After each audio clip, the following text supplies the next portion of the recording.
optimal minimal. At this altitude, I can run flat out for a half mile before my hands start shaking. Can I ask you a personal question?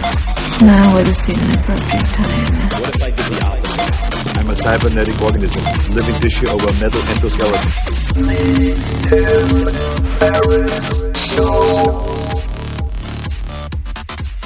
This episode is brought to you by AG1, the daily foundational nutritional supplement that supports whole body health. I do get asked a lot what I would take if I could only take one supplement. And the true answer is invariably AG1. It simply covers a ton of bases. I usually drink it in the mornings and frequently take their travel packs with me on the road. So what is AG1? AG1 is a science-driven formulation of vitamins, probiotics, and whole food sourced nutrients. In a single scoop, AG1 gives you support for the brain, gut, and immune system. So take ownership of your health and try AG1 today. You will get a free 1-year supply of vitamin D and 5 free AG1 travel packs with your first subscription purchase. So learn more, check it out. Go to drinkag1.com/Tim. That's drinkag1, the number 1, drinkag1.com/Tim. Last time, drinkag1.com/Tim. Check it out. As always, you can subscribe to this podcast on iTunes, and you can find all of the links and resources from this episode, as well as every other episode, by going to 4hourworkweek.com/podcast. Spell it all out, or you can go to 4hourworkweek.com and just click on podcast. Feedback, if you have feedback, I would love your thoughts, anything at all, who you'd like to see on this show. Ping me on Twitter at tferriss, that's twitter.com/TFERRISS, or on Facebook at facebook.com/Tim Ferriss with 2 R's and 2 S's. Hello, ladies and germs. This is Tim Ferriss, and welcome to another episode of The Tim Ferriss Show. For those of you new to the program, this is where I try to deconstruct excellence. I talk to people who are the best in the world at what they do and try to distill or extract the tools and tips and resources that you can use. And this episode is a very unusual one, a very fun one, a very useful one, I hope. The episode guest is Marc Goodman. Marc Goodman has been a resident futurist with the FBI and worked as a senior advisor to Interpol. Specifically, he's considered one of the world's leading authorities on global security. And in this episode, we'll go very deep into the digital underground to expose the many ways that criminals, corporations, countries, organized crime, and the list goes on, are using emerging technologies against you, and some of the simple steps that you can take to decrease your vulnerability. Sure, 3D printers can produce AK-47s, bioterrorists can now download the recipe for Spanish flu, and cartels are using fleets of drones to ferry drugs across borders, all of which we'll touch on. But what else is waiting for you? What else is potentially targeting you right now? We'll dig into it all. And this is not from a paranoid nutjob, and I think it's important to underscore this. This is from a very pragmatic, real-life-oriented problem solver who has been hired by people like the FBI and Interpol. This is an informed insider. And he will describe the Wild West that is the internet. And in that Wild West, ignorance is no excuse for being defenseless. If you want to hear about current and future threats and simple defensive steps you can take, then this interview is for you. So without further ado, please meet Marc Goodman. Hello, ladies and gentlemen, boys and girls. This is Tim Ferriss, and welcome to another episode of The Tim Ferriss Show. I am so excited I can barely enunciate properly because I have Marc Goodman on the show, and I'll give a quick bio for Marc, and you'll very quickly realize why I'm excited to have him on. And this is pretty much directly from the bio, but he's spent a career in law enforcement in many different capacities. That includes work as a futurist for the FBI, who knew they had such a thing, senior advisor to Interpol, and also on the street as a police officer. He's the founder of the Future Crimes Institute and the chair for policy law and ethics at Singularity University, where I've had some involvement, often at NASA Ames. And he's continued to investigate the often terrifying intersection of science or technology and crime, and uncovering all sorts of different nascent threats and combating the darker sides of technology, which I think don't get as much sort of radio time, perhaps, as all of the promise that we hear about and the benefits of Moore's law. He is also the author of the forthcoming Future Crimes, and the subtitle pretty much tells you a lot of what you need to know. Everything is connected, everyone is vulnerable, and what we can do about it. So, Marc, thank you so much for being on the show. Thank you, Tim. It's an honor to be here with you. And I am thrilled to have you on because I wanted to grab you as quickly as I could, because I think that you are going to be getting interviewed a lot in the upcoming months, because many people are completely unaware of, I think, the threats that are not only in some cases ubiquitous now, or at least upcoming, but soon will be right at our doorsteps. And just as some background for people who are listening, because I've had a lot of public exposure since the unexpected success of the first book, I've really come to realize this in a very personal way. And I've had people try to hack my sites, hack my phone, impersonate different people in my life to get information from other people. It's been a real fast education in cloak and dagger stuff. But I wanted to make sure I gave a very brief overview, but is there anything from your background or bio that I missed that I should share with folks? One thing you didn't mention is the fact that I'm a huge fan of Tim Ferriss. I really love the 4-Hour Workweek, and it's quite an honor for me to be speaking with you today. I actually got one of the earliest editions of the book, and some of the entrepreneurship suggestions that you covered were ideas that I tried to implement in law enforcement, and with some difficulty, but I tried, and it was a pretty good fun. And I actually took your advice on some of the things you did. I went on an information diet. Not a real diet, but an information diet. And I also, have a love of foreign languages the way you do, and actually enrolled in the Hartnackschule in Berlin, in Germany, just the way you did. So thank you for your book. That's something else I wanted to mention right off the top. Oh, well, that, of course, completely makes my week. And bitteschön. I hope. So dankeschön. I hope you had fun. That was I had a great time at the Hartnackschule in Berlin.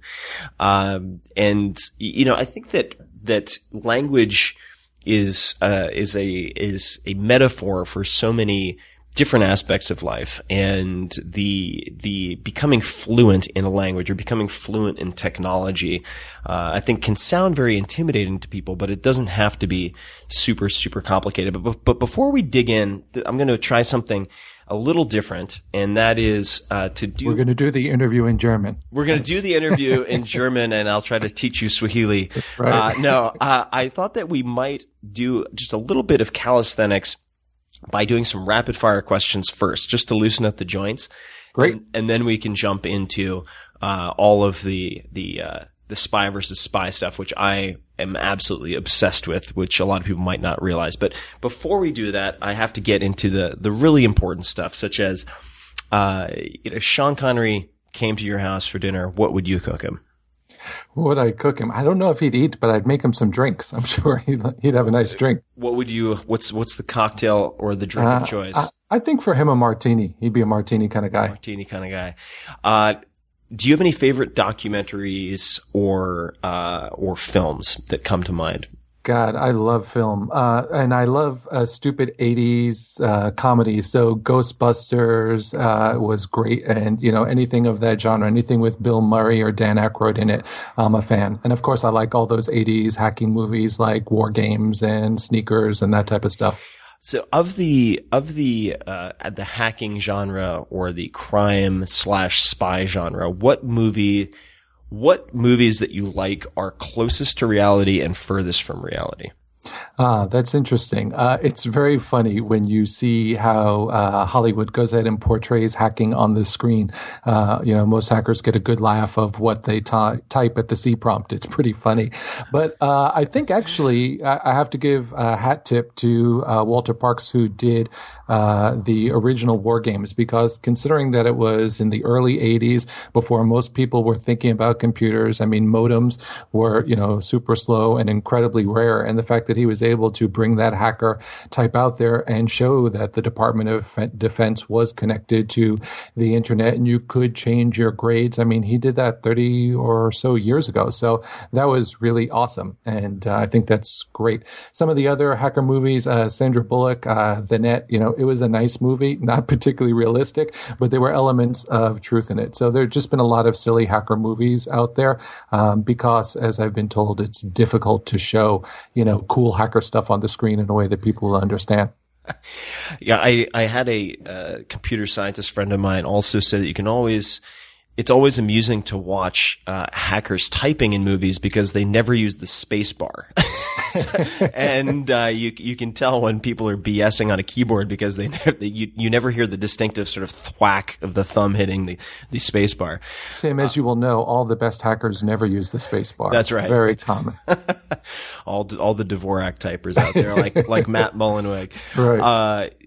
Let's see. What is the book that you're most likely to give as a gift, or the book that you've given most as a gift to people? This sounds like BS, but it's actually been your book. I have to say, Wow. I've given it to a ton of people. I run into people all the time, both in law enforcement, friends of mine, folks that are struggling with their careers and trying to think about opportunities to see the world in a different way. And no bullshit, I've actually given away about 10 copies of your book. Wow. Well, I appreciate that. And my publisher thanks you for that as well. Yes. But that was before I had my own book. In the future, of course, I'll be giving him my book. But up until then, you were my favorite. Well, I'll take a runner up when your book comes out. Are there any fiction books that you particularly like? It doesn't have to be science fiction or any particular genre, but any fiction books that have been very influential in your life? There were I love the old street crime drama. So, having grown up in New York City and kind of been very in tune with the New York City Police Department, there was a book called One Police Plaza by a guy called William Kaunitz, which I thought was awesome and just really got what policing was and what policing was all about. I thought that was pretty amazing. Very cool. No, I'd love to check that out. I know less about the police than I do the other aspects of the military, oddly enough. So it's the law enforcement that I have the most contact with, I have the least knowledge of. I understand. Is ironic. Let's see here. I'm not going to ask too many more of these because I want to jump into, of course, the subject areas that are your expertise. But do you have any particular morning routines? What does the first hour of your day look like? I wake up, I take my dog out for a walk, and then I have breakfast, which I really enjoy. Catch up on some news, emails, and then go and take on the day. What time do you typically wake up? It depends. I do a lot of traveling, so it depends on what time zone I'm in and how jet lagged I'm in. But more on the early side these days, I'd say. Got it. And is that like a 7 a.m. kind of thing or a 6 a.m.? Yesterday I was up at 5. The day before I was up at 5. And then mostly I would say 6:37, something in that time frame. Got it. And do you how does your routine change on the weekends? How do you decompress if you do? I like to go for hikes. I like to go outside, like going to the movie theater, seeing films, hanging out with friends, all the kind of standard stuff. But, for the past year when I was writing the book, it mostly was my butt in chair typing. Right. When you think of the word successful, who's the first person who comes to mind? Wow. There's so many different ways to define success. Martin Luther King is one of the first guys that pops into my head. Clinton was a pretty successful politician. There are lots of folks out there. And of course, any of the entrepreneurs like Steve Jobs and the like. Mm-hmm. Got it. So let's jump into the subject matter at hand. And we can tackle this from many different perspectives, but perhaps you could give, maybe a few facts or examples of things that might surprise people in the world of whether it's currently existing crime or things that you see right on the horizon coming down the pike. Sure, I'd be happy to do that. Basically, my take on this is that folks are very focused on the cybercrime of today. Every day in the news, whether it be the New York Times or the Wall Street Journal, we're hearing that Target was hacked and Home Depot was hacked and JP Morgan was hacked. And what's interesting to me is that the media treats all of these as distinct incidents. Like, oh, another company was hacked. A bunch of celebrities had their naked photos, tipped off by a hacker. That stuff is all treated as if it were an individual act. And what people don't see from a 35,000-foot view is that there's a systemic issue going on, which is something I try to mention in Future Crimes. It's the fact that we have, thanks to Moore's Law, which you mentioned earlier, we're just moving at an exponential rate. And so we're plugging more and more things into the internet. And the fact is, as you well know, software is eating the world. So everything is becoming software. Everything is becoming a computer. A car is not a car anymore. It's no longer a mechanical device. It has 250 computer chips in it at a minimum. So a car is basically a Unix box that we ride in. An elevator is a computer that takes us from floor to floor. As Cory Doctorow says, an airplane is a flying Solaris box with a bunch of industrial controllers. So people don't realize that. And the big takeaway from that is that never has there been a computer system that could not be hacked. In other words, every computer system is hackable. There are no unhackable machines. And that has some really profound consequences for us as a society and the world that we're building, because we're about to add between 50 and 200 billion new devices to the internet, to the Internet of Things, depending on who you ask. Cisco will say 50 billion by the year 2020. Intel says 200 billion by the year 2020. The impact of that is that we're going to go from an internet that is theoretically or metaphorically the size of a golf ball today to one that is the size of the sun, right? That's massive increase. Difference, yeah. We're just at the very, very earliest days of the internet. And so I guess you would say mistake that a lot of people make is they think we're technologically advanced today, but they have no idea of the tsunami of technology that's coming our way tomorrow. And I think also to underscore that human beings intrinsically are very bad at thinking in exponential terms. They're very bad at predicting.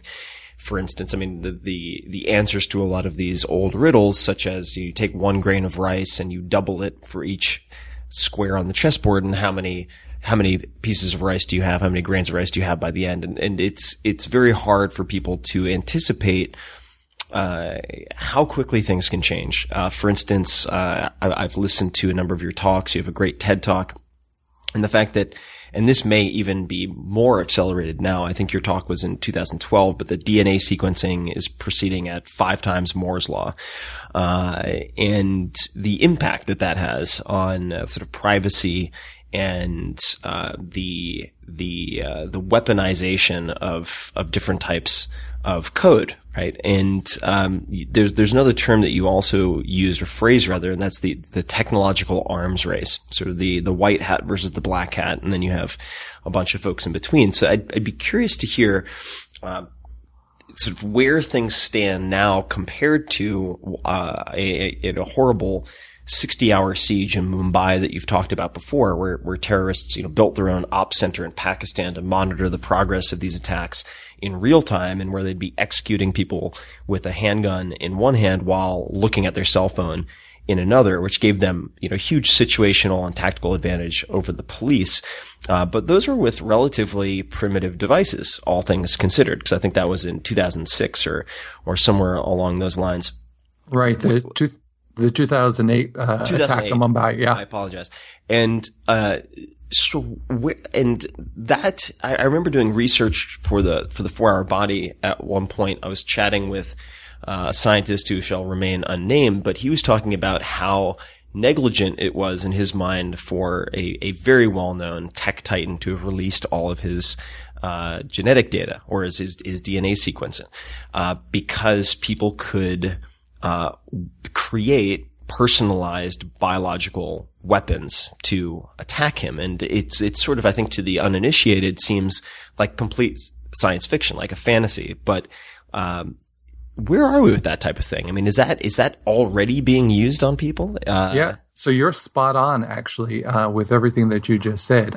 In fact, the cost of sequencing, human genomes has dropped precipitously and is dropping at 5 times faster than Moore's law. So with Moore's law, silicon-based technology, ones and zeros, that is doubling every 18 to 24 months, depending on who you ask. And Ray Kurzweil has shown in The Singularity is Near and many times since that there is this persistent exponential pace of technology. Synthetic biology and genetics are outpacing that by a factor of 5. So biological advancements and computational biology were pretty much proceeding at Moore's law's pace until 2008, when there were some massive breakthroughs in genetic sequencing, which made it go 5 times faster. So what is the result of that? Well, there'll be tremendous opportunities for each one of us to know our genome. For example, today, most people would certainly never consider going in for a full genetic, genome sequencing. Prohibitively expensive. When the U.S. government launched the Human Genome Project back a decade or so ago, they allocated $3 billion to sequence the first person's genome. And they didn't get it done. They didn't complete it. Craig Ventnor, a world-famous biologist, came in and worked on the project, built upon the work done by the Human Genome Project, and he was able to sequence in full the first human being for a cost of $300 million about 10 years ago. And fast forward to today, you can actually get a full genetic sequencing for $1,000. And there are companies like 23andMe that will offer you partial genetic sequencing for just $99. Without a doubt, within a few years, it'll be the price of a cup of coffee. Everybody will have their full genetic sequence. So that's great news for medicine, right? Every cancer can be treated differently. You will know your proclivities for certain diseases. We'll be able to, have really massive impacts on healthcare. But there's a flip side of that. When it costs $3 billion to, sequence the human genome, and pieces of equipment to do that were in the tens of millions of dollars, only the government or the wealthiest universities could afford that. Now, equipment that sold on eBay a year ago for $100,000 can be bought for $10,000 or $1,000 today. That is putting the tools of genetics and synthetic biology in the hands of the common man. So there are actually high school clubs that are doing genetic sequencing today, right? They have lots of groups. There's something called iGEM, which is a high school and college competition that focuses on this. So today's kids are very much at the cutting edge of science. And again, they'll do all different types of cool stuff. At Singularity University, we had a startup that was creating a glow-in-the-dark plant because they thought it would be cool. Let's do that. And you can do that. But the challenge with these things is that not everybody playing with these tools, whether it be genetics, synthetic biology, robotics, artificial intelligence, is of a kind heart. And there are criminals and terrorists and bad guys that now, for the first time, have access to these tools. And I know you're chomping at the bit, so I'll shut up for a second, and then happy to give some examples of what bad guys are doing with bio.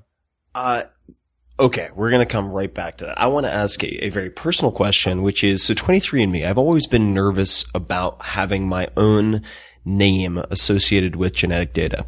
And so I have thought to myself and talked with other people about, well, perhaps you should have a friend pay for your 23andMe who is of a different gender, so that if that data is ever compromised, it's tossed out or misattributed, or using a pseudonym, let's say with an authorized account under a separate credit card, etc., shipped to an address that isn't associated with your name, so that data cannot be used against you in some fashion. Is that paranoia, or is that preparedness? Is that a practical thing in your mind, or something else? I'm just curious. Well, if it's paranoia, you and I are both paranoid, because that's the exact advice I give to my friends that want to do the test. So I don't know whether or not this violates their terms and services, but the simple fact of the matter is we have no idea how they're going to use that genetic information. And there are lots of sites out there, and some I mentioned in the book. One is called Patients Like Me. Patients Like Me was a medical site where people were meant to be sharing confidential medical information with each other and, get help for particularly rare diseases. And they had something called the Mood Form, where people were talking about psychotic breaks, suicidality, and the like. And it turns out the folks that were running it were actually releasing all of that information to insurance companies. And it was mentioned very clearly in in their terms of service that they do so. So you think you may be doing something that's safe and secure and private, but in fact, often you're not. So I would always look at the terms of services.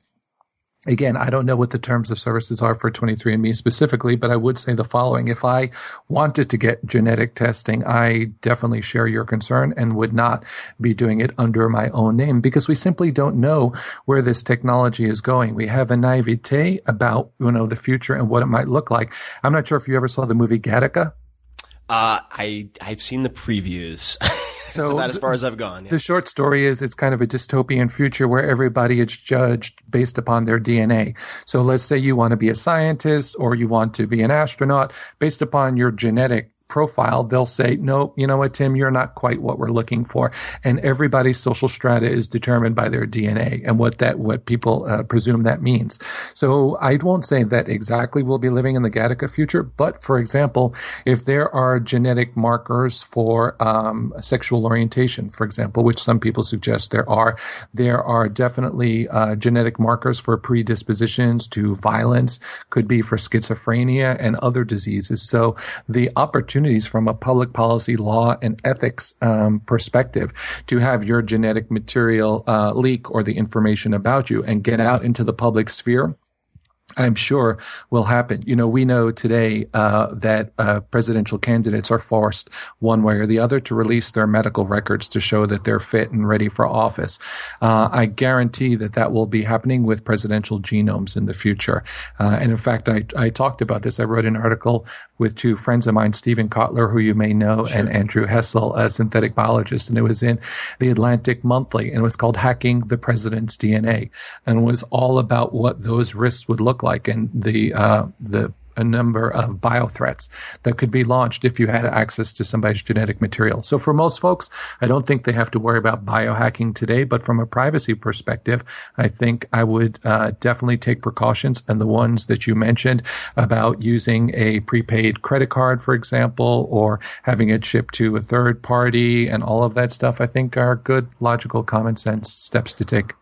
So what are some other, and just for what it's worth, I want to do like an urban myth check here, because of course I get all excited about this stuff. And when I was doing, research for the 4-Hour Chef and became fascinated by marksmanship and hunting, of course that very quickly leads to prepper communities, and there's the good, bad, and the ugly there. And there are some very extreme edge cases. But I was speaking with a very well-credentialed scientist, and the example he gave was, a personalized weapon doesn't have to be a synthetically engineered, super fancy sci-fi like dart or pill or anything like that. It could be that someone's predisposed to a disease, and that you can accelerate the onset of, say, a neurodegenerative disease by blowing molybdenum into their face at a public event where they might not even register that that's what happened. But if you wanted to, say, take a long-term short position on their stock and they're running a publicly traded company, that it doesn't have to be, that type of crime doesn't need to be, the diagnostics and the determining of the target could be sophisticated, but the actual attack does not have to be, something futuristic. I agree with that. I'll give you a perfect example. There's a medicine called warfarin, which is a blood thinner, and there's a certain small percentage of people that have a genetic marker that makes them allergic to that, and it's deadly if taken. So that would be a perfect example. It's a common pharmaceutical that exists today, and it's not something that you can see by looking at somebody whether or not they're allergic to warfarin. But if ingested, right, now you have that additional piece of information, and you know about it, and it could be fatal. Yeah, that's crazy. I mean, yeah. Oof. And I think, So don't do that, kids. Yeah, don't do that. Don't commit biohomicide. And, it's also, it brings up, and I want you to give some examples, but a misconception I think that a lot of people have about criminals, or particularly, terrorists specifically, and that is that they're just uneducated. And maybe you can shed some light here, but it seems that there actually seems to be a disproportionately high percentage of very, very, very well educated people who then are recruited by militant groups as operatives or terrorists. I think people underestimate the intellectual horsepower of some people who could perpetrate these types of crimes. But I would love to hear certainly examples. You mentioned you might have a couple of different examples. Sure. Which I'd love to hear. Yeah, I mean, on the terrorist front, you're exactly right. People tend to underestimate them. When we were first going into Iraq and Afghanistan, we talked about people with towels on their heads living in caves and what could they possibly do to defeat us. And as we saw, they were able to put up quite a hell of a fight. And Ayman al-Zawahiri, who was Osama bin Laden's number 2, was an MD. He was a trained physician, right? So there are any number of doctors that are in these terrorist organizations. We've seen them recruiting specifically on terrorist chat boards. They're looking for people with scientific backgrounds, with technological backgrounds. One terrorist by the name of Irhabi 007, he took the 007 from James Bond, and he was like basically the CIO for Al-Qaeda for a while, running their technology. In the wake of the Snowden disclosures, there's been a ton of chatter on terrorist chat boards talking about the importance of encryption. So they follow the news very, very closely and are paying attention to it. They show tremendous sophistication. And let's go back to bio, for example. The terrorist organization Aum Shinrikyo, the folks that carried out the 1995 terrorist attack. Exactly. Sarin gas on the Tokyo subway. That occurred in 95. What most people didn't realize about Aum Shinrikyo is the fact that they had a bioweapons project. They spent $1 million a year for 10 years, from 1985 to 1995, trying to develop a powerful bioweapon, and the science wasn't there yet for them to be able to do it. That's why they went with the chemical sarin gas attack. Today, things like that would be much more trivial given the wide availability of biotoxins and other type of infectious threats that are available online. The code is there. You can download it, basically build some of these things in your basement or garage and release them. Another area where we see terrorists playing in really interesting ways are both robotics and social media and open source intelligence. And I'll just give a few crazy examples. So during the terror attack at the Westgate Mall that occurred in Nairobi about a year ago, we saw the terrorists from Al-Shabaab, the militants, were incredibly sophisticated in how they were using social media and Twitter. They were live tweeting the entire event, and they were actually mocking the Kenyan police force and military guards throughout the incident, putting out information, adding to the confusion. And ISIS or the Islamic State has been doing the same exact thing. You mentioned earlier also the 2008 Mumbai terrorist attack. In my humble opinion, that was perhaps one of the most sophisticated terrorist attacks we've seen to date from a technological perspective. 10 terrorists were able to keep a city, a metropolitan area of 20 million people completely shut down for 60 hours. So 10 guys, not just armed with standard weapons, AK-47s, RDX explosives, hand grenades, but these guys had night vision goggles. They had satellite phones, satellite imagery, encrypted BlackBerries. They used Skype type VoIP communications during the incident. Because they had all that technology, they had phenomenal situational awareness that beat the capacity of the Indian National Guard and the Mumbai police to respond, and they used it to great effect to actually kill more people. There's an example I talk about in the book of a man called K.R. Ramapurti, who was staying at the Taj Mahal Hotel in Mumbai. You may have been there. It's one of the most beautiful hotels in the world. And when the terrorists took over the hotel, they started going room to room trying to find more hostages. And they came across Mr. Ramapurti, who was on the top floor in a suite at the Taj. And they broke into his room and they said to him, "Well, who are you and what are you doing here?" And he said, "Oh, no, I'm nobody. Leave me alone. I'm just an innocent school teacher." Well, the terrorists were dumb, but to your point about not being that dumb, they looked at this guy and staying in a suite at the Taj Mahal, beautiful hotel, and they said, "There's no way any Indian school teacher could afford this suite." They picked up his ID at his bedside, and then they phoned it in via a satellite phone to the terrorist war room that was set up across the border in Pakistan. There in the war room, the terrorists were monitoring live. They had IBN, CNN, BBC, Al Jazeera, and a bank of computers where they were doing real-time research. So you had the 10 operatives from Lashkar-e-Toiba, an al-Qaeda affiliate based in Pakistan, that were carrying out the attack, broken down into 5 teams of 2 terrorists. And then you had the terrorist war room. So when they phoned in the name of this guy to the terrorist war room, they simply Googled him. They came across his photograph. As it turns out, he was not a school teacher. He was the head of one of the second largest banks in India called ING. They came across his photo, and then we know from the intercepted conversation, which we only discovered after the fact, that the terrorist war room said, "Hey, we found a picture of your guy. Is your hostage heavy set? Yes. Does he have glasses? Yes. Is he kind of bald? Yes. Okay, we found him." The terrorists then said to their ops center, "What shall we do?" And then the order came down, "Kill him."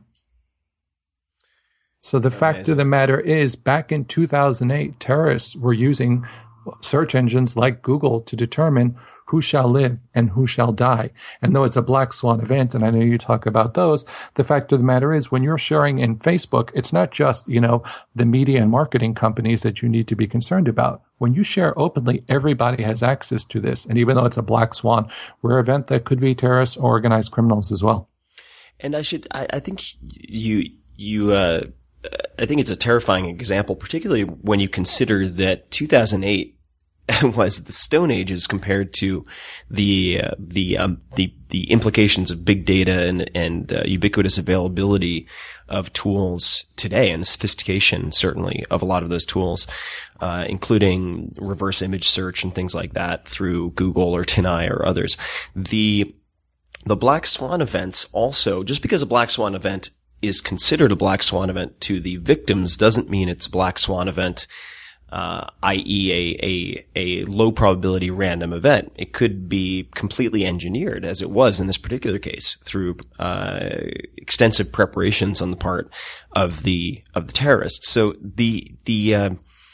I'd love to talk a little bit about a phrase I've heard you mention before, and that is public safety is too important to leave to the professionals. So there are a number of ways I'd like to try to unpack that. The first is just as to try to bring out my inner prepper. So if you live in San Francisco, in a city like New York City or San Francisco, or Chicago, what are the things that should be keeping you up at night, that you should be thinking about mitigating as risks or black swan events? Well, traffic, but it's not a black swan event. So right. Keeps me up at night. When I talked about that, I was speaking more broadly about kind of the cyber threat, but it's also true in physical space as well. I mean, the fact of the matter is that the line between kind of order and society and chaos is actually quite thin in law enforcement. They talk about the thin blue line. And I was a patrol officer in Los Angeles during the LA riots. And what I realized is the police are in charge as long as the public wants them to be in charge. Once the public decides that they are not in charge, you are no longer in charge. I think LA had 1.7 police officers for every 100,000 citizens at that point. And so if you make the citizens really, really mad, as was the case during the Rodney King incident, then it's over and there's nothing you can do. So in physical space, I mean, all the basic stuff that you talk about, the prepper movement, but the Red Cross would give you the same type of advice, or the California Office of Emergency Services, FEMA. There are any number of good checklists out there about having water and food and, just be prepared to have an emergency plan. All of that is really good and useful. And I also had, unfortunately, the opportunity to be in New York City down at 7 World Trade on 9/11. So that was another experience that I happened to have lived through. And, that brought out the best of people in that particular instance, where you saw total and complete strangers being as warm and helpful to one another as they could. So it can really go both ways. When I talk about public safety being too important to leave to the professionals, what I would say is that people often abdicate their concept of safety to the police or to the authorities and think that everything will be just fine. And mostly in our physical space in the developed world where we have rule of law. So, think Australia, Western Europe, North America. that's a system that works quite well. If you look at what's going on, with Al-Shabaab and others in, Africa, it's a different story. But in cyberspace, it's a complete, every man for himself type scenario. What I find fascinating is that from the most part, law enforcement has abdicated any responsibility for cybercrime. Now, I know that some of my colleagues in law enforcement might, take issue with that. And certainly they're trying hard, but the volume of the threat and the nature of the technology makes law enforcement nearly impossible as a solution for the cyber threat. I talk about law enforcement is a nation state type solution, right? A policeman in New York cannot make an arrest in Moscow and vice versa. And so law enforcement is a local solution to a global problem. So no matter how good the cops get, even though there are organizations like Interpol also that are trying to make a difference, they're just fundamentally mismatched. And that's what we need to deal with. If somebody came into your house and broke into it and stole something, you dial 911. If some kids spray painted your car or your house, you'd call the police, you'd file a report for vandalism. And yet we have the equivalent of these things going on every single day in our homes, in our computers, on our cell phones, on our tablets. And if you dialed 911 to report a computer virus, the cops would come for you as opposed to sending a car to investigate it. So I think from that angle, we need to get average and everyday citizens involved in this. On the one hand, law enforcement has very limited resources. It doesn't work internationally, and not all agencies are particularly well schooled on the cyber threat.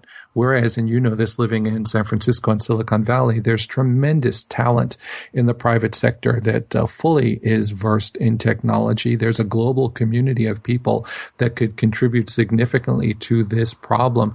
And I think that it'd be a great opportunity to get them engaged. And the last thing I would mention, particularly since we are living so much of our lives online, staring at screens on our, smartphones or on our computers every single day, there's a part of our life that is taking place in cyberspace, and yet we don't have a common defense force for cyberspace. So, for 100 years, we've had reserve army, we've had reserve and auxiliary police officers. We don't have any equivalent for that in cyberspace. And so when the big cyber attack comes, we're going to have a paucity of resources and talent to respond. So one of the things I call for is the building of a National Cyber Reserve Corps.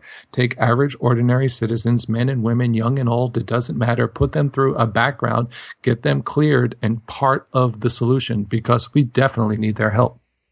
So I definitely want to come back to that type of distributed or crowdsourced workforce. And on a related note, I want to talk a little bit about the physical world, so meat space and yes. Those types. By the way, on crowdsourcing, I'll give you some great examples when we come back about criminals crowdsourcing. Okay, great. And we can talk about the counterforces to that also. So I remember going through a Northern Emergency Response Team training course, which was organized by the San Francisco Police and Fire Department. So this was not a fringe group teaching this class. Right. And I remember, I'm paraphrasing here, but roughly they said, they polled the audience, said, okay, how many people live in San Francisco? How many fire engines do you think there are? And it was something like, 38 fire engines for, right. At a minimum, several 100,000 people. And the point they made was, in the event of a real event, let's just call it a 7-point or higher Richter scale earthquake, you could go, and very realistically could expect to go 7 to 10 days without food or water. The fact that, the Lord of the Flies type scenario, while unlikely, is not as unlikely as people might think. And I recall when I was writing a section of the 4-Hour Chef called the Wild section, which was all about sort of foraging and hunting and preparing food without the use of a kitchen. I went down the prepper rat hole pretty quickly. Right. And, I remember having, some editorial feedback from the publisher, which was critical of how deep I went into this stuff. And just at that moment when I was being told that it was too alarmist and too extreme, Hurricane Sandy hit New York City. Right. And, it was just a perfect illustration of how ill prepared most people were, for what is going to be, an increasingly common occurrence with climate change, at least according to a lot of scientists who have looked at, the modeling of, say, 100-year storms and how those might occur every decade or even more frequently. But let me ask you, do you think you were mentioning biochemical weapons or biological agents and how people it's become increasingly easy in a way to fabricate these or to engineer them. Do you think having iodine tablets and gas masks at home is overkill if you live in a metropolitan area? I guess I would say it depends on your philosophy in life and how you choose to live your life. You were talking about, 30 or 40 fire engines for the city of San Francisco. There were nights when I was working with the LAPD on morning watch, midnight to 8. And for a precinct that had 400,000 people living in it, we had 3 police cars on the road. Oh my God. So in that precinct, now we had other guys in other precincts that we could call, but that's, 3 police cars, 6 guys and gals, for 400,000 people. So yes, the thin blue line can be quite thin at times. And I'm always encouraging people to be prepared, to have a plan, to be cognizant of the threats. Now, you can take that to an extreme. You can say, I have to have a bunker. I need to live underground. We need to be prepared for, nuclear Armageddon. And that's not the way that I choose to live my life. But I think common sense tools, first aid kit, having iodine, perhaps, opportunity to have tablets to make sure that you have access to clean water that's decontaminated and things like that. I think that just is logical. I don't think there's anything over the top about that at all. With international travel, and we're not going to get into necessarily kidnapping and all of that, but I want to use this as a We can. I have a great kidnapping example. Well, all right. Well, if you're going to dangle that carrot in front of me, let's go there. So I want to hear the kidnapping example. Let's do it. So this is just something that occurred in Mexico City a couple of years ago when smartphones were first starting to come in. The cops in Mexico noticed a phenomena that was really weird. So I'm sure this has happened to you. You get off an airplane in another city and somebody's holding a piece of cardboard with your name on it and you walk up to them. Right. Have you done that? Yes. Yeah. So guess what? Cardboard can be hacked. Sometimes people lie and sometimes the person holding the sign is not the person that you expect them to be. So about 4 years ago in Mexico City, when smartphones first came out, organized crime groups and narcos were hanging out at the Mexico City airport. And with all the signs up that said Mr. Smith from Dow Chemicals and Mrs. Jones from, whatever the company may be, the bad guys were sitting there and they were using their smartphones to Google the people whose names were on the signs and looking for those that they estimated to be of the greatest net worth. Once they figured out who that was, the criminals were going up to the chauffeurs and saying, here's 100 pesos, get out of here and we'll kill you, or we'll kill you. And they were taking the cardboard sign. The executive flying in from New York, San Francisco, London would then get off the plane, see the piece of cardboard with their name on it, walk up to the person who also took the limousine, was dressed like a limousine driver, got into a car and was kidnapped. As a result, and there were actually a few people that were killed. So my point is that most people are very trusting, and they should be. That's the way you want to live life, that, you want to be happy and think about that stuff. But when everybody thinks like that, those who think differently, for example, criminals, terrorists, and others, it's really easy to subvert the system, and cardboard can be hacked. Yeah, it's, I hadn't heard that specific example, but that is yet another reason for me to use pseudonyms when using car services, right? Which I do. I have done for the last couple of years, just because I've had some weird experiences with travel. Even though, this is where the internet really fucks me, because people can't run publishing numbers. They don't understand book economics, so they think I have like $100 billion, and I'm like, no. $100 billion. Just like, you got the wrong guy. Right. But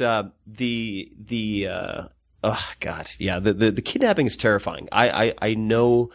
I have known people in Argentina and in other countries who've been kidnapped or Colombia, Brazil, very it's common. extremely common. I know many people who've had family members or friends kidnapped in South and Central America.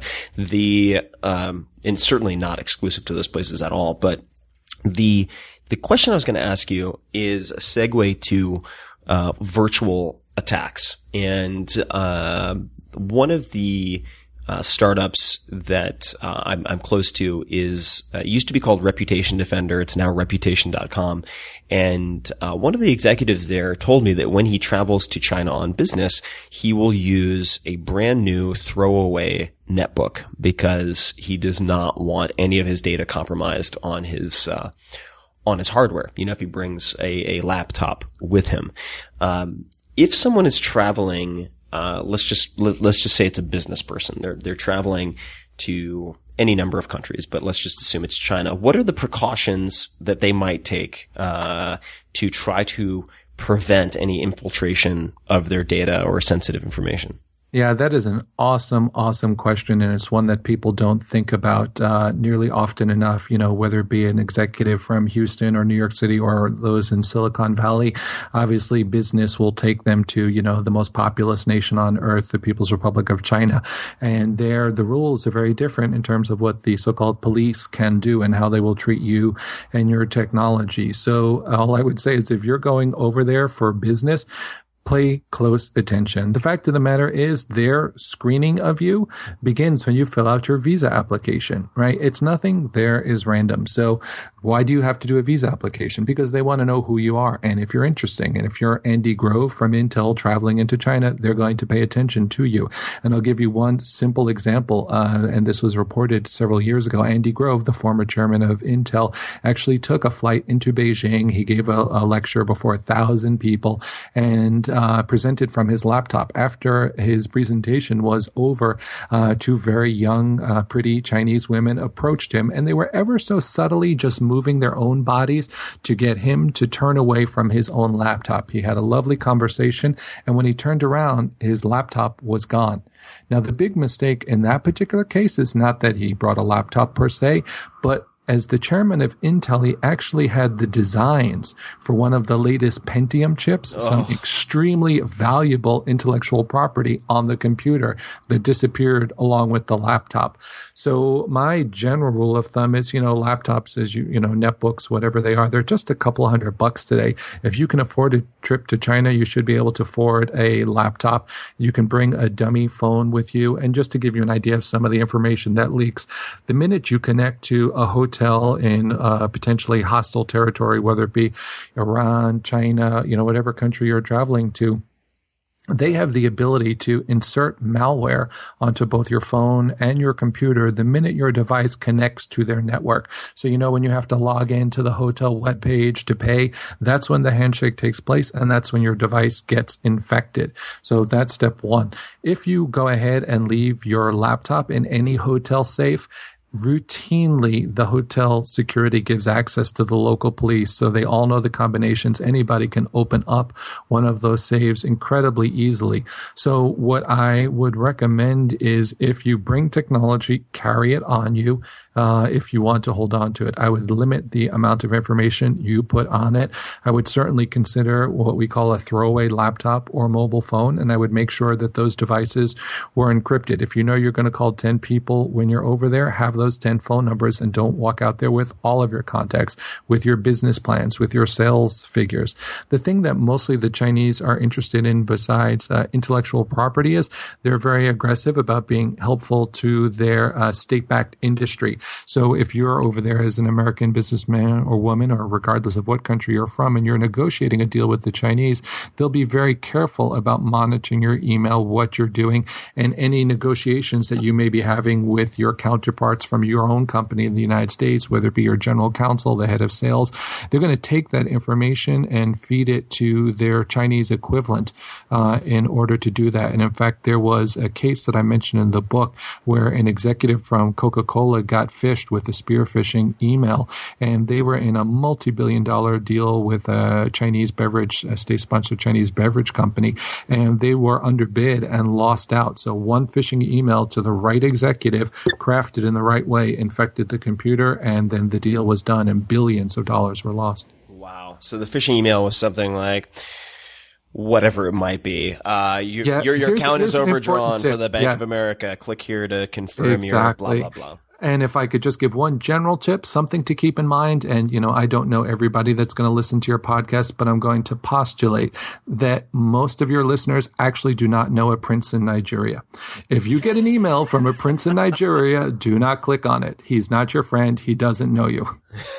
That's, very good advice. Very, very good advice. The opportunity cost of missing the real email from the prince in Nigeria, pretty low when you look at the probabilities. But you hit on something major right there, which is actually, that is one of the major causes of infections to people's computers, is that they're clicking on the wrong link. And in the old days, you used to be able to tell a phishing email because they use bad English, bad grammar.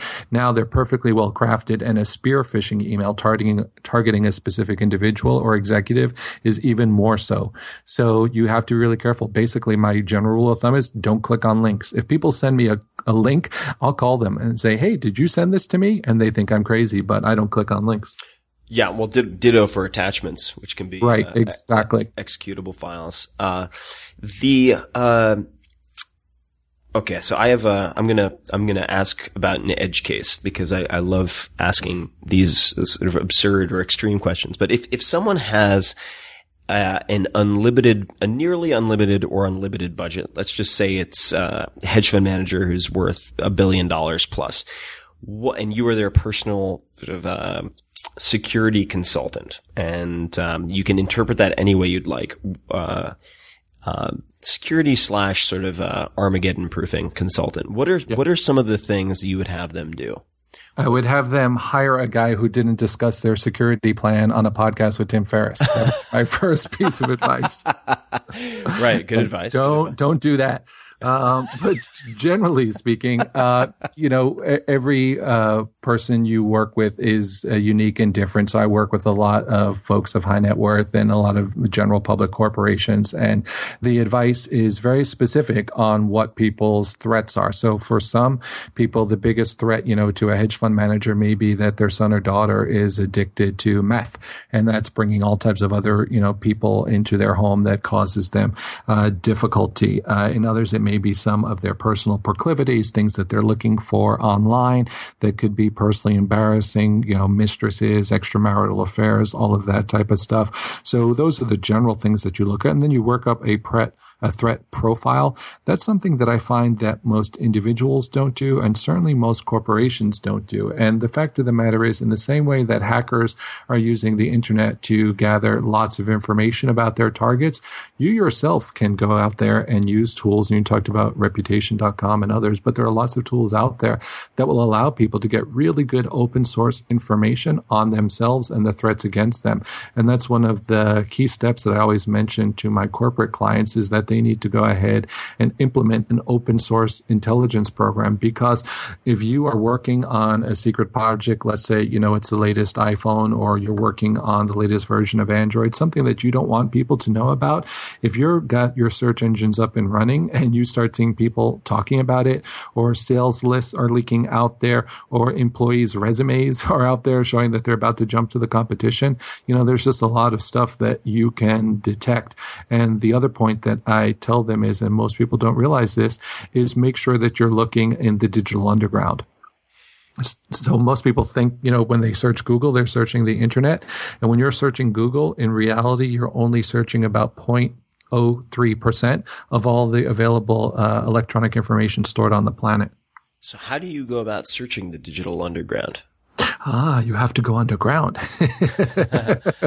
The quickest way to do that, one of the ways that people do it is by using Tor, the onion router. Right. So that's a specialized piece of software. Actually, produced by the U.S. Navy, and it was meant originally to help democracy and human rights activists overseas bypass their national firewalls, whether in China or Iran, so that they could get around to communicate. And it was very useful for their personal safety.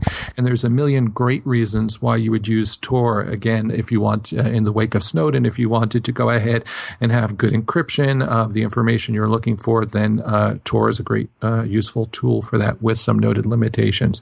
But the other side of that is that there's something called Tor hidden services. And if you're running this particular piece of software, you can now get access to a whole world that you don't know exists. So this is where hackers and terrorists and hacktivists and spy agencies and law enforcement hang out. So I'm sure you will be familiar with the Silk Road and what went on in that case. It broke very close to you in San Francisco.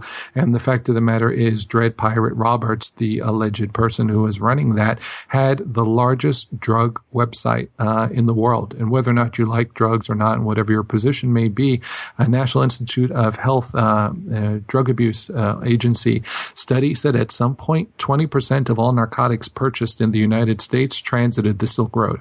Wow, I had no idea the number was so big. And the money that Dread Pirate Roberts brought in those 30 months was $1.2 billion.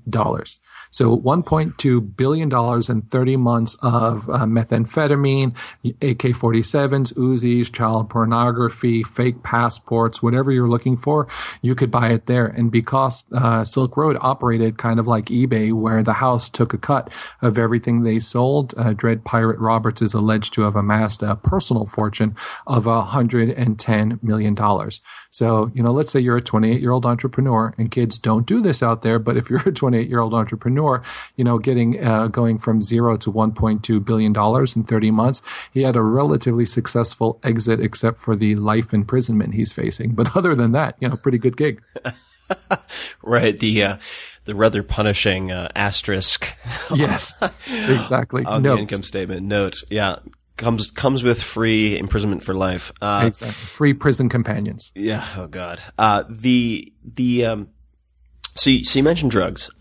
I want to chat about that for a second, because I've heard you mention, and maybe you can elaborate on, drug production. So this is something that I'm very fascinated by. I mean, I think drugs is a bit of a, in the Nancy Reagan "say no to drugs" sense, it's a bit broad. I think a lot gets mixed into this so-called war on drugs that shouldn't be part of it at all. And a lot of good therapeutic agents get disregarded and blah, blah, blah. But the point being, when you look at just some of the real cash cows, if you look at the opiates, right? If you look at heroin, you look at cocaine, marijuana is a very interesting case. We won't get too far into that, but just the sort of decriminalization of marijuana is really fascinating. But, isn't its use mandatory in San Francisco? It's pretty if you close. go into Dolores Park, you by law are required to, be using marijuana. Yeah. If you stub your toe and therefore have chronic pain, then you're permanently disabled. Yes. And then now you need marijuana. But I've heard, and I haven't verified this, but there are poppy fields, even within some national parks in the U.S. that are policed by Mexican narcos. And you have to be careful even as a hiker in some cases if you go too far off the beaten path. Is that going to change in so much as will drugs, the example that you used was involving yeast to synthetically produce cocaine, or not synthetically perhaps, but I guess it would be synthetically produce cocaine or other drugs like that. Are these fields, is that entire production chain and all the shipment, is that just going to go away? Yeah, so you've hit on a really, really interesting point, which is, in the same way that Apple can go ahead and disrupt Microsoft and Google can disrupt, somebody else. The fact of the matter is that the old school original gangsters and narco dealers are going to be faced with some challenges to their business model from a new generation of dope dealers.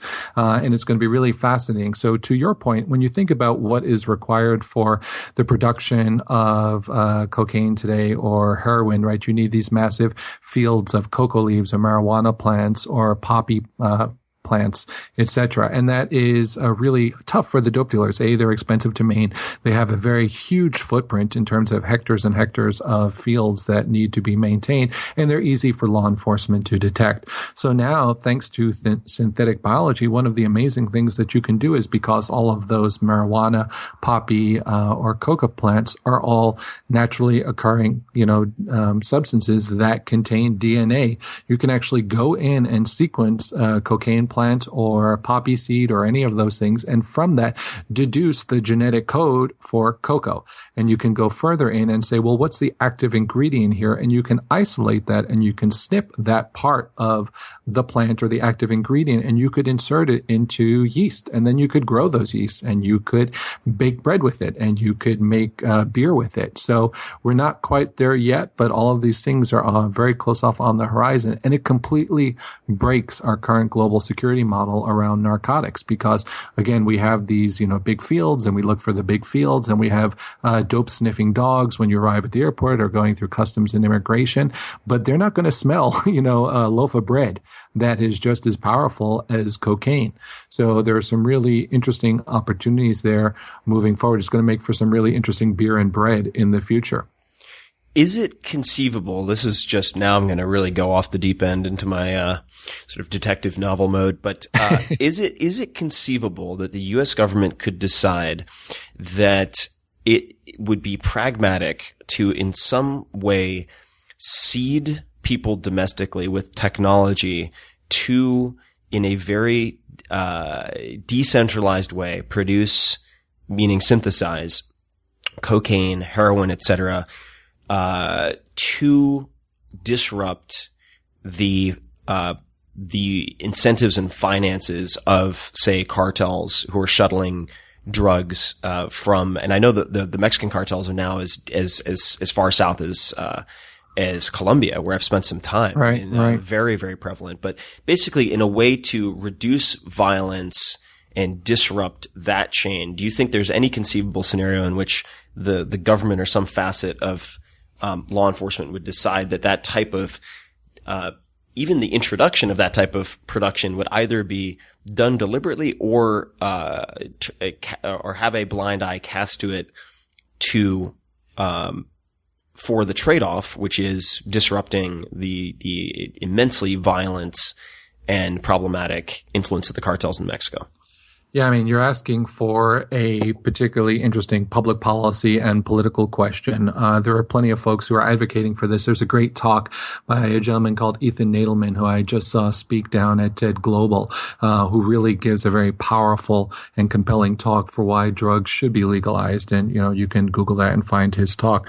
We're kind of seeing the beginnings of that now with marijuana. And there are other countries like the Netherlands that have, allowed people to be on heroin for years and put them on methadone. So there have been lots of different experiments around this. I would say I don't know that the public policy and, more importantly, the politics around this is there yet, but you can certainly look at the cost of what it is doing to our society, particularly here in the United States. We have the largest incarcerated population in the world. I think there are something like 3 million people that are somehow in the criminal justice system at state pen or at the local level in federal penitentiary. So the cost of maintaining that, and most of those folks are there for drugs one way or the other. So there's certainly an economic cause to be put forth. And again, I'd refer you to Ethan Nadelman, who makes that way better than I can.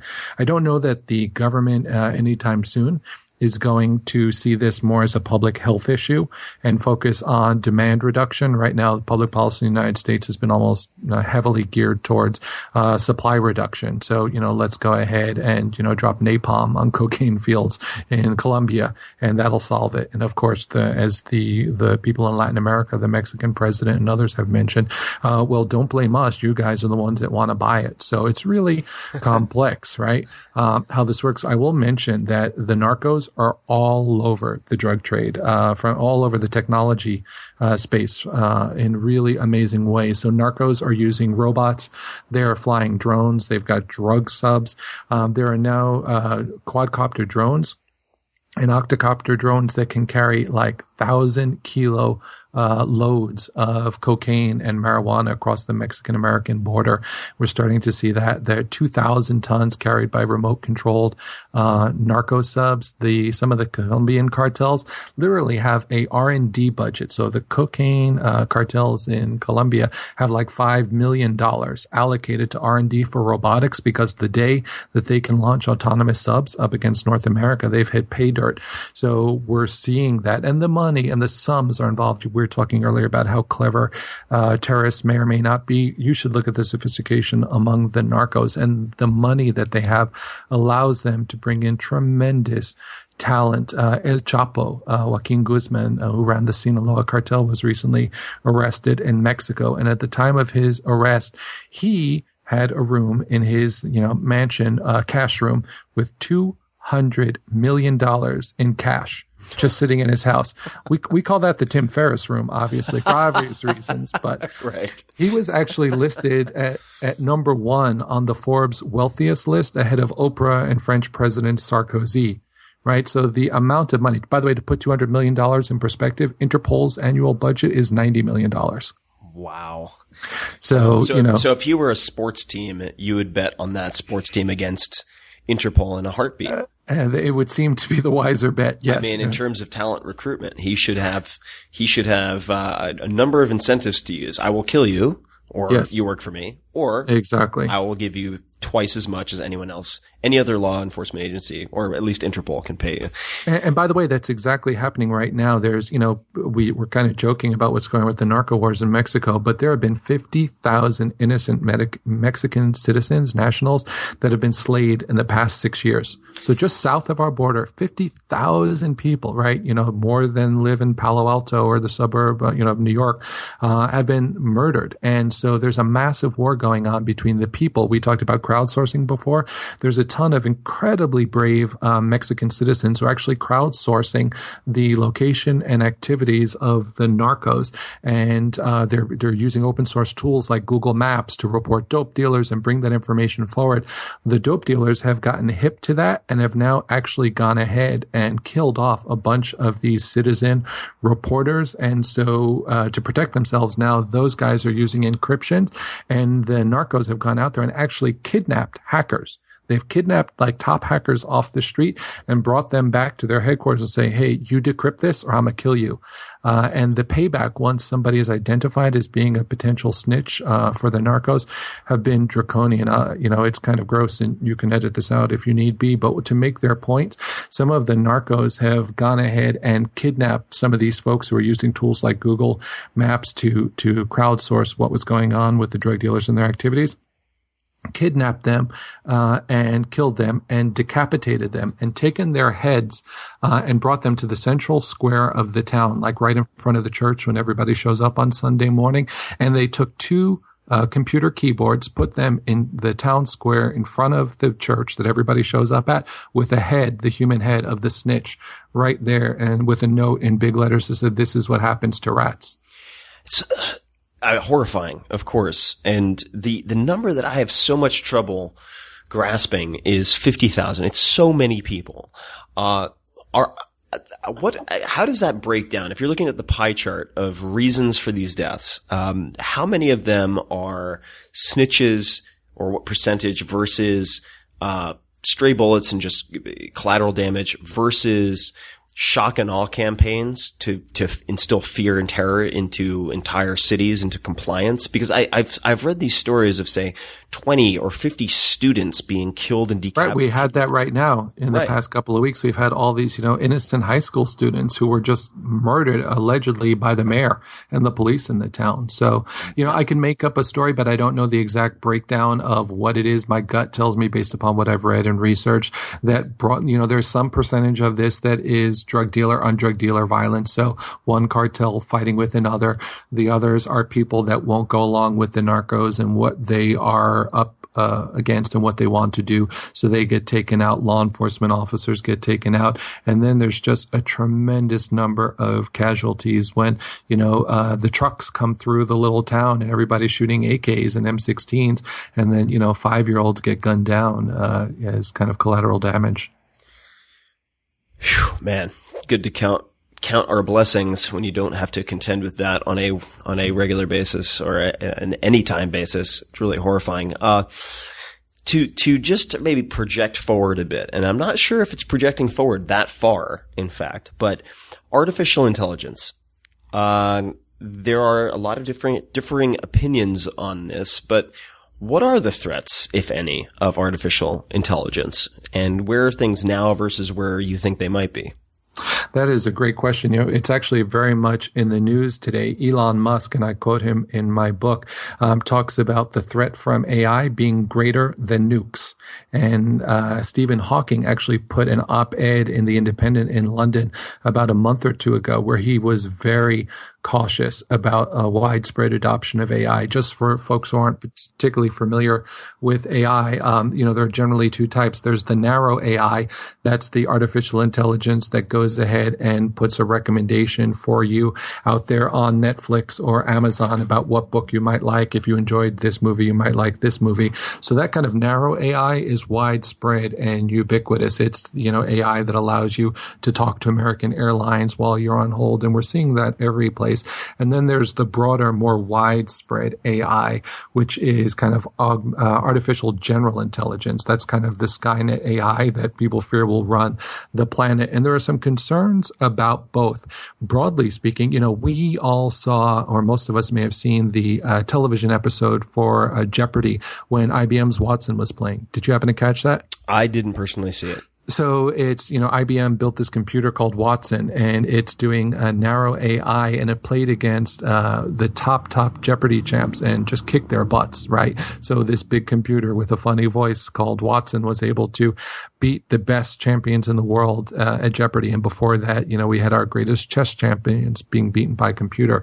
But the question that people don't realize or don't often ask themselves is, what would happen if Watson turned to a life of crime? Right? How much healthcare fraud could Watson commit? How much identity theft could Watson commit? The fact of the matter is that day in and day out, we are turning over more and more of our lives to algorithms. People worry about individual bits of data being stolen, but that's like kind of a low-level threat. Of course, that's happening. The bigger threat is having our algorithm hacks. Algorithms are very complex mathematical formulae that go out there and carry out everything from the anti-brake system in your car to the GPS navigation used by aircraft around the world to all the trading on the stock floors. And those are all algorithms. And we've seen a couple of really crazy, wacky things going on in the world of algorithms. So which look like market manipulation.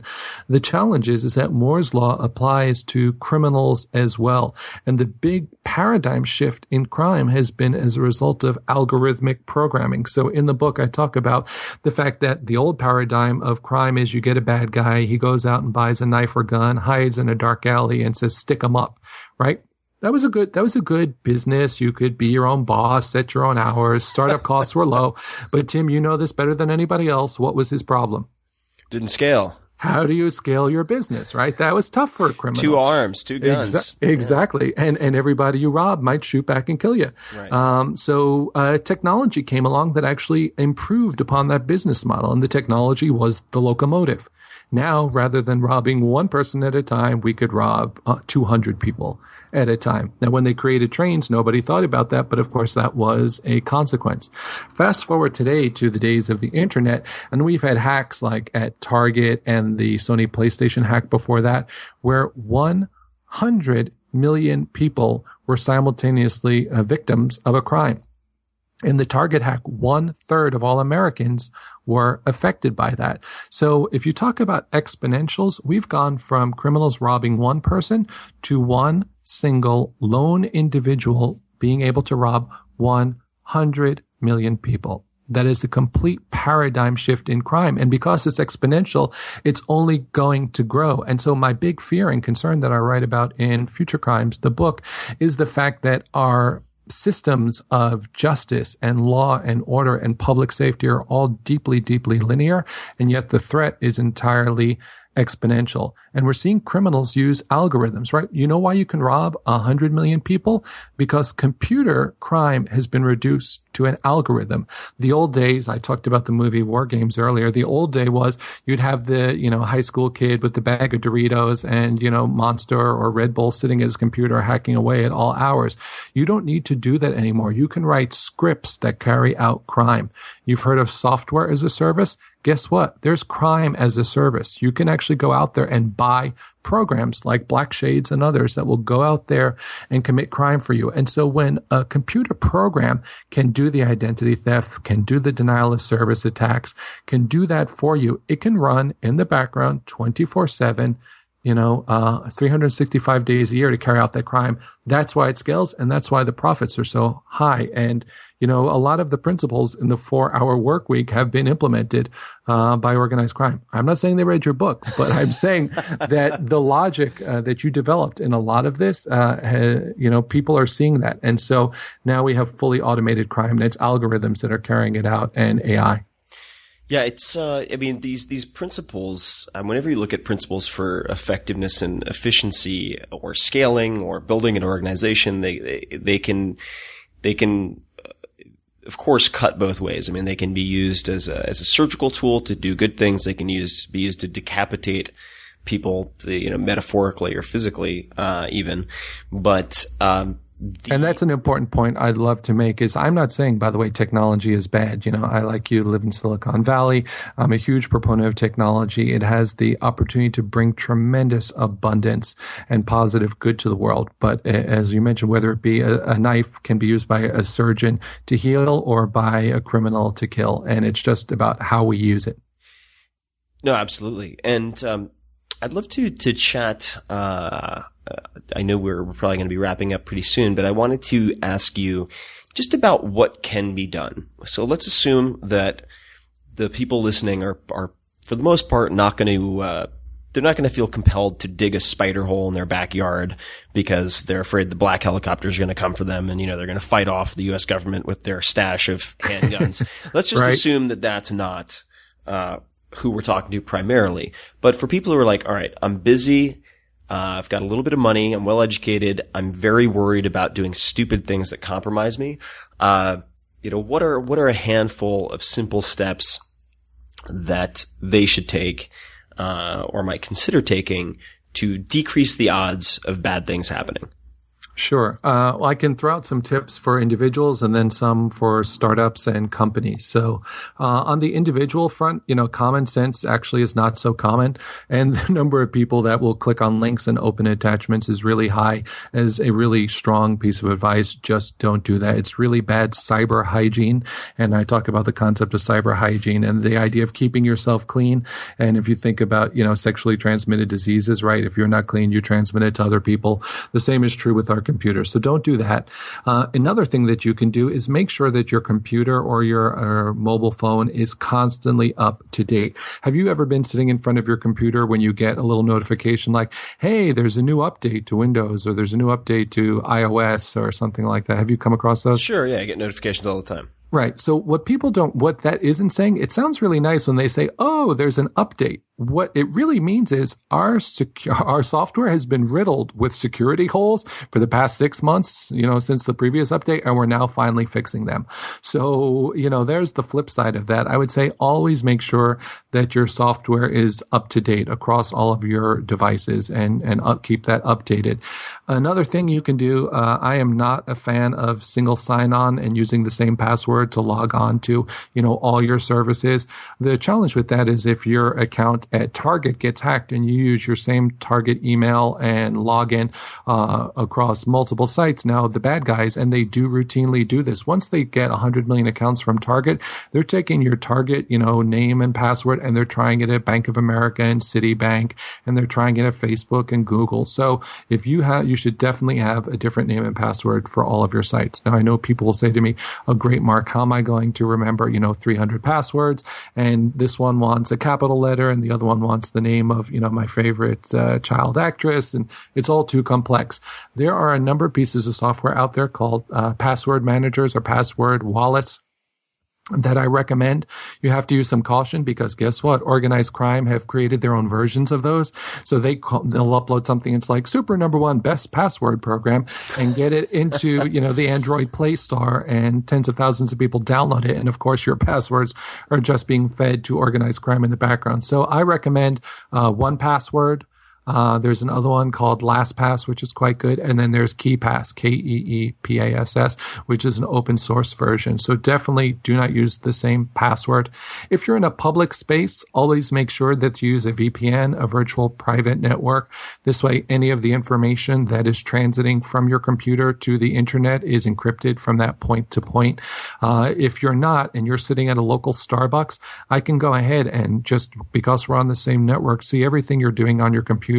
There was a hack a few years ago called Firesheep where I could steal your Facebook session cookie and log in as you and post things to your Facebook account just because we were on the same network. And you didn't need to be sophisticated. Actually, it was just a browse-in for a Firefox browser that allowed me to hack. So the tools of hacking are becoming particularly easy to use. So if you do those things, if you maintain your site, if you go ahead and constantly update them and use password managers, you can actually avoid 85% of the threats out there. So you can make a massive, massive difference. The last one that I tell people that most folks don't consider is do not use the admin account from your own computer as your primary account. So if you have, on your computer, a Tim Ferriss account, that account should not have administrative privileges. You should have a primary account, which is administrative privileges. And the one that you use day in and day out should be a user account with degraded non-administrative privileges. Why would you do that? Because if you click on the email from the Nigerian prince by accident and get your computer infected, if you're already logged in under an admin account, then that code needs no further permissions to go ahead and infect you and to get onto your machine. But if you're on a user account and you get that infection, in order to change the system files, it will ask you to enter in your password, which should be a good clue that you've been hacked. Got it. Okay. So you're talking about for the computer access, the local computer access. Correct. Yeah. If you're logged onto your personal, your MacBook Air or a Windows machine or a Samsung machine, whatever it is, your laptop, your home computer, it's really wise to never run it as an administrator. Got it. Okay. No, that makes sense. And just to add to your password recommendation, which I think is a smart one, whether it's 1Password, LastPass, or otherwise, is enabling two-step authentication. Excellent. Is really a good idea for Gmail, for Facebook, for any account that you can to enable two-step authentication. For those people listening who don't know what that is, it's usually within settings somewhere, and all that means is if you or someone else tries to log into, say, your Gmail account from an unrecognized computer, it's going to shoot you very often a text to your cell phone with a passkey that you need to enter in order to then enter your password. So it's just another barrier, so to speak. Yeah, that's a great piece of advice.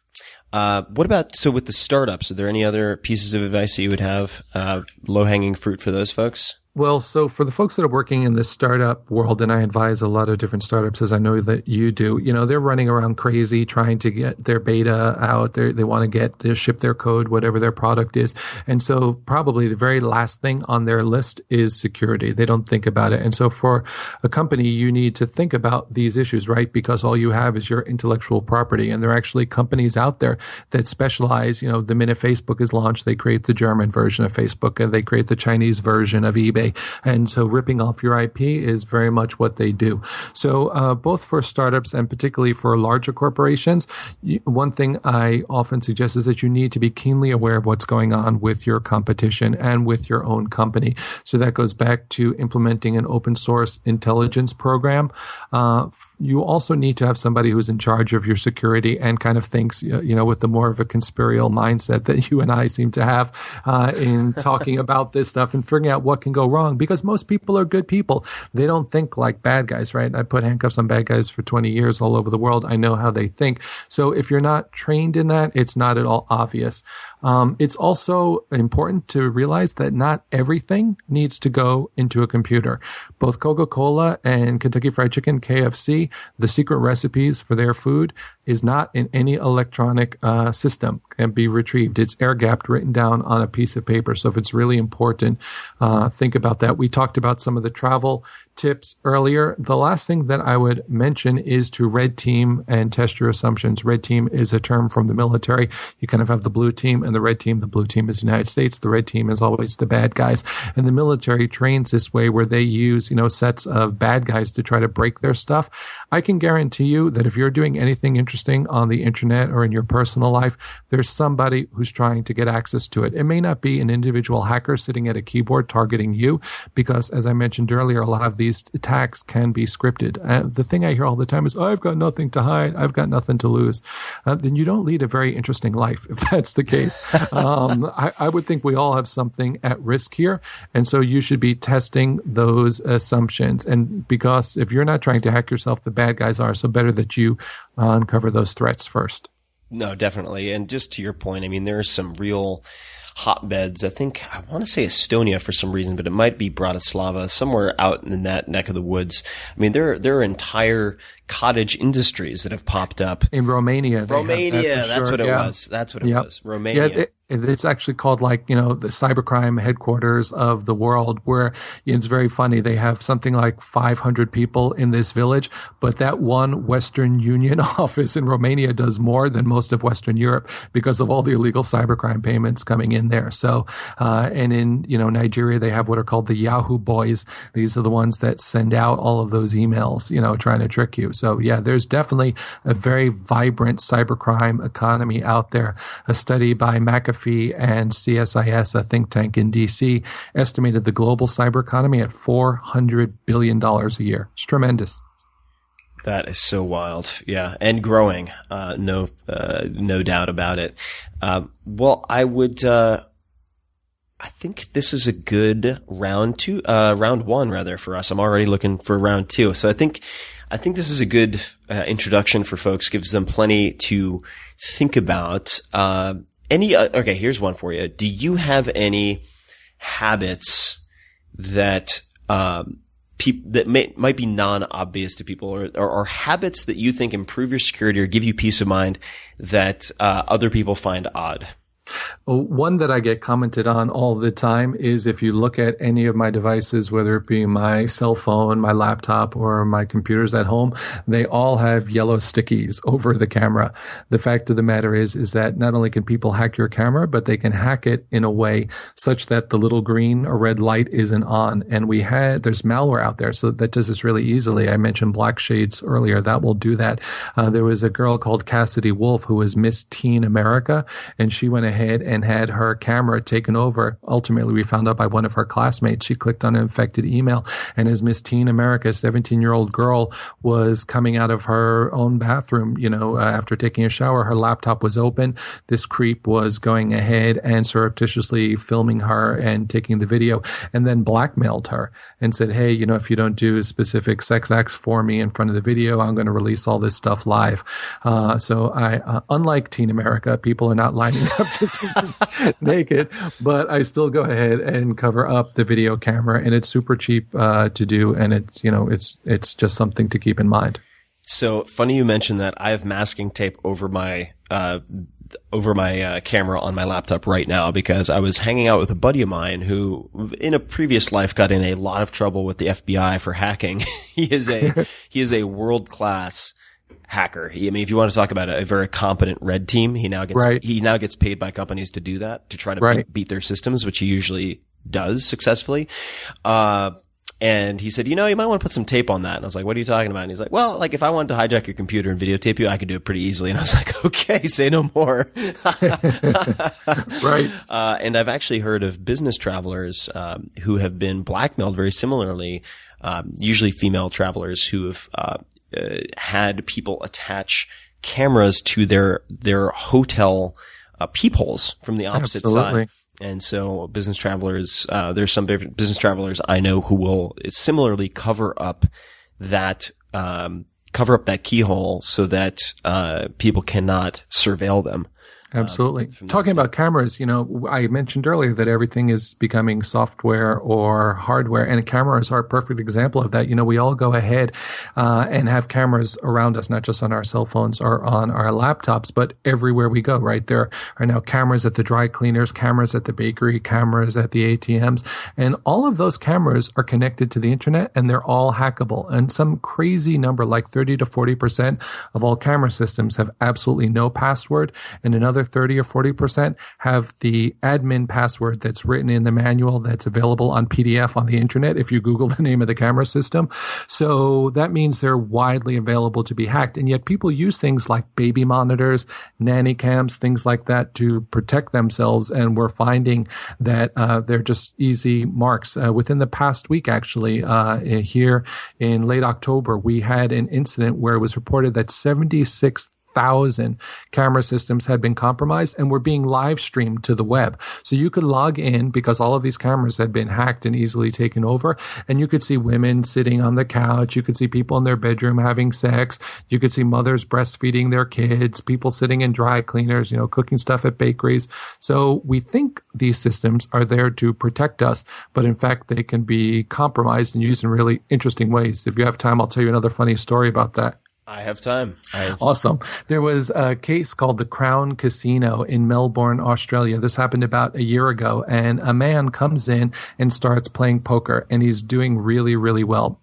He ends up playing for 2 days almost straight, and he walks away from the Crown Casino in Melbourne, Australia with $33 million playing poker, gets back on a plane and flies back to his home country in Asia. What the hell happened? Because the casino got cleaned out. They had no idea. They ended up looking at it, and it turns out that he was part of a hacker team that went ahead and hacked the security cameras in casinos. All casinos have a ton of cameras, and the hackers that were working with this guy had given him an earpiece. And so by having commandeered the casino's own security system, they could see perfectly clearly what the dealer's cards were and the players of all the different players at the table. And they were basically via electronic message into his ear telling him, stay pat, hold, double down, all of that stuff. And in just 48 hours, $33 million. So the cameras that are meant to protect us, if they're not locked down and encrypted, can definitely be used against us. Wow. Yeah. Good luck extraditing that guy.